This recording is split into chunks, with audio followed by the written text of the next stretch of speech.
এত ছোট রসুন দেখেছেন কখনো? আজকে আমি আমার গাছের রসুন তুলতে এসেছি। হ্যাঁ, ঠিকই শুনেছেন, রসুন তুলতে এসেছি। আর এই রসুনের পাতার যা ফ্লেভার, রসুনের থেকে কোনো অংশে কম না। আসলে হয়েছিল কি, বাসায় রসুন আনার পরে রসুনের ভিতর থেকে গাছ বের হচ্ছিল। একদম ছোট ছিল তখন, তো আমি শখের বশে লাগিয়েছিলাম জাস্ট দেখার জন্য যে আসলে কি হয়। আমি এক্সপেক্টও করিনি যে এর থেকে রসুন হতে পারে। তো এখন দেখলাম গাছগুলো মারা যাচ্ছে, তো আমি ভাবলাম আচ্ছা দেখি ভিতরে কিছু আছে কিনা। আমি তখনও পর্যন্ত শিওর ছিলাম না যে ভিতরে রসুন হতে পারে। আমার এক্সপেকটেশনই ছিল না রসুন থাকতে পারে ভিতরে। তারপরে আমি যে দেখলাম যে না, আসলে রসুন হয়েছে, আমার খুশি তো বলার বাহিরে। রসুনটা এত ছোট, একদম ছোট হয়েছে, কিন্তু আমার খুশি অনেক বেশি।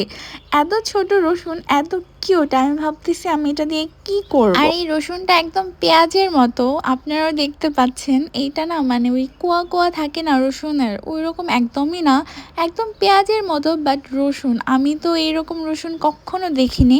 আপনারা কি কখনো এরকম রসুন দেখেছেন? বাট আপনারা আবার ভুল করে ভাববেন না যে এটা পেঁয়াজ। অবশ্যই না, এটা রসুন। কারণ এর মধ্যে একদম রসুনের ফ্লেভার বের হচ্ছে, আর আমি তো রসুনই লাগিয়েছিলাম। তো যাই হোক, আমার লাইফে ফার্স্ট লাগানো আমার গাছের রসুন, এটা দিয়ে কিছু একটা তো করতেই হবে। আপনারা বলেন তো এটা দিয়ে কি রান্না করা যায়?